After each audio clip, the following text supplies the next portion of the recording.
We had made a few videos on NeRFs and Gaussian splatting, and some folks messaged and asked me, could you please explain practical applicability of these technologies? How do they apply to real world problems? How can they impact a normal person's life? So this video, I thought I'll share some insights, share some information about how this technology can be applied in the practical setting in our day-to-day lives, not just to research labs, not just for reconstructing 3D environments for publicly available research datasets, but more towards how we can use this in our day-to-day lives in different industries like real estate, in AR, VR, cinematography, autonomous driving, etc., etc. So stay tuned until the end.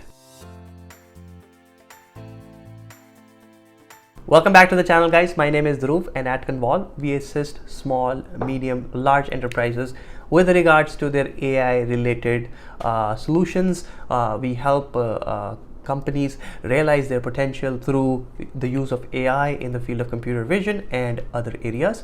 So if you want to have a chat, if you are interested in any of the topics that I discuss, or you just want to say hi, here is the contact information. Feel free to message, feel free to call, or feel free to email, and we'll be happy to help you. So guys, let's get started with some of the practical applications for NeRFs and Gaussian splatting and see how they can affect our day-to-day lives.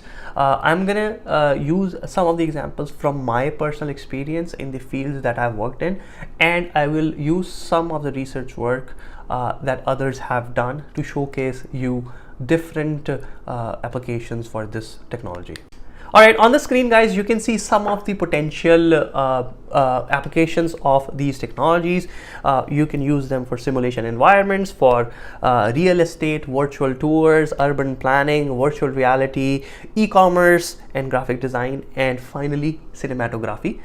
So let's go into a little bit of detail and let me talk about each of the example, how this applies.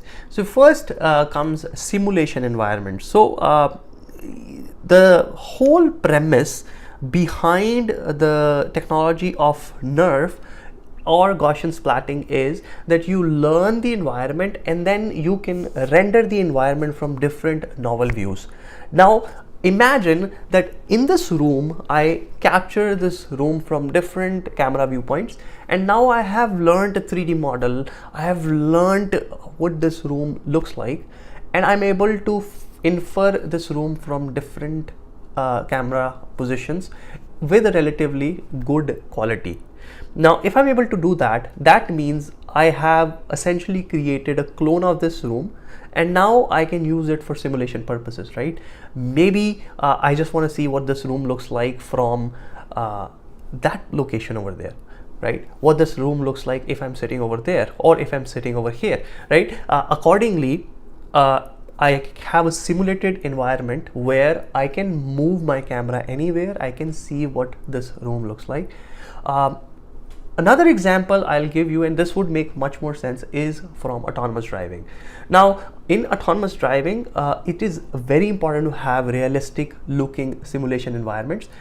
Good simulation environments are going to help your algorithms for testing them and also for developing new algorithms. Now, if you have a simulation environment that is realistic looking, you can test your object detection algorithms, you can test your segmentation algorithms, and you name it, right? Let me show you examples here. So guys, this is on the screen. This is one of the papers. It's a NeRF based method. It's called Unisim. This came out from Wabi. It's a company here in Toronto, and it's run by Professor Raquel Ostason from University of Toronto. Now let me show you some of the applications here from their website itself. Now see, here is essentially in the video over here, you can see this is the real setting and this is simulation. That is, this is the output of their NeRF. So now you can see how realistic it is, and over here they have just recreated the original scene through a NeRF, but once we go down, we'll see that how we can do more than that. Now here in this, you'll see on the left is the real scene, on the right is that same scene, but all the dynamic objects have been removed.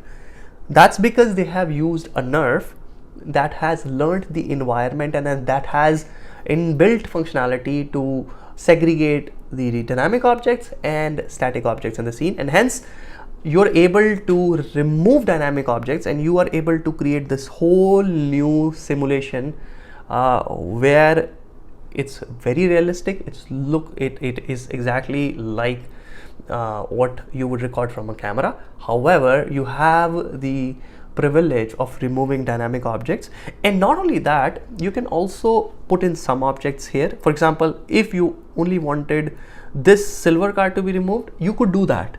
Here in this example, they have removed all the dynamic objects, but you could also specifically keep some objects and remove the others, and hence this is really powerful. Let me show you a few more examples. Now here you'll see on the left is the real scenario, and you see in reality this white car is gonna turn left, and in simulation what these guys have done is they have made it come on the road. So if we play this video again, you will see that this white Corolla, instead of turning left, you can make it come onto the road. So you can manipulate actors, you can manipulate objects in the scene, and that's what makes it very powerful. Similarly, in this video over here, you see that they make this gray vehicle, this gray SUV, change lanes, right? So you can simulate these scenarios, right? You can simulate safety critical scenarios which are not possible outside of simulation. When you are testing your self-driving car stack, you can simulate these kind of scenarios in order to get better algorithms, better and more robust models. So yeah, this is from the simulation environment. Now the next, let's go through the real estate virtual tours. Now if you have ever gone through the process of buying or selling a house, you would know that usually when a house is listed, it comes with some sort of virtual tour, and usually this virtual tour is recorded using some 360 cameras and using some photogrammetry tools to stitch everything together, and then they create a virtual tour like this. It's a long process. You need special hardware for it, you need a special camera for it, and then you're able to basically create this kind of a virtual tour where you can move anywhere in the house and look at the house from there, right? Just as an example, right? Now with the NeRFs, if a realtor, a normal sales professional, walks into the house, takes a video of the house, NeRFs or Gaussian Splatting, and it uses that technology to train a model in order to learn that environment just from images or video that he has taken from his cell phone, then you can get a virtual tour like this with zero extra hardware, with zero additional costs, or with very minimal additional costs. And that's where this is really powerful. This is really helpful.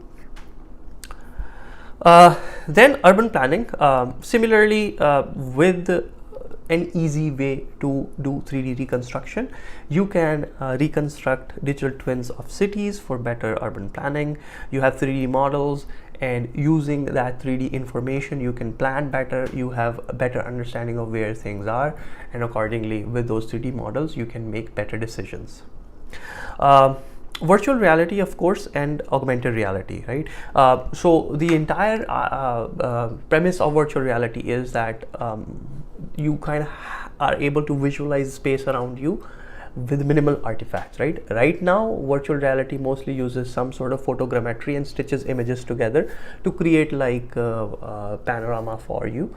However, with these NeRFs or 3D Gaussian splats, it makes it better, right? The rendering quality is better, the artifacts are reduced, so you have a model that has information about your environment, and as you move your eyes around or you move yourself in the virtual headset, it can render the environment in a much better way and give you much better experience. Then for e-commerce, so guys, with e-commerce, for example, say you want to buy a pair of jeans, or you want to buy some decor item for your home. You don't know how it would look like, right? And a very simple example could be, you input a picture of where you want to place it. So you input a video of that area, and you give it to the software. It reconstructs that environment and it places the item you want to buy in there. Real time, you can see how that particular, say, a flower vase will look in your living room by using these methods, right? So say you want to buy a painting, and you don't know how it would look like, but all you need to do is take a video of the area of the living room, and you tell it where to put the painting, and it will put it there in a very realistic way, and you can see for yourself how that thing would. So this would transform e-commerce, right? And in the future, it's possible. Amazon is already working something like this to integrate into their environment, so people can make more informed choices when they're buying products. Next, cinematography. So this is actually very big. This is going to be very big, and the reason is, right now, when recording scenes and stuff, there's these expensive equipment. For example, to do a shot where you're moving the camera through the scene in a certain trajectory, there's special equipment that the film crews use in order to do that. Well, with this rendering technology with Gaussian splats or NeRFs, you don't need to do that. You take images or videos of the scene, and then once you have a good enough model trained for that particular scene, you can move the camera however way you want through just code, through just changing a few parameters. You don't need to again retake a scene. You don't need to shoot the scene again and move the physical camera through the scene in the trajectory that you want. You can literally use the same footage that you captured, train the model, and then from one footage you can create hundreds or thousands potential different videos that can further be used downstream in editing, in production of the movie. So that's it, guys. In short, I wanted to inform you about different applications. We've talked about all the different applications. I hope you got some sense with regards to simulation, real estate, AR, VR, e-commerce, cinematography. There's probably countless other applications for this technology, but hopefully this gives you an idea how this can be used and how this can transform. If you are interested in knowing more, feel free to contact us. Again, our contact information is right here. Thanks a lot for watching, guys. If you like this video, please hit the like button, subscribe to the channel, and hit that bell icon so you are notified about any new update video we post. Again, thanks for watching, and I'll see you in the next video.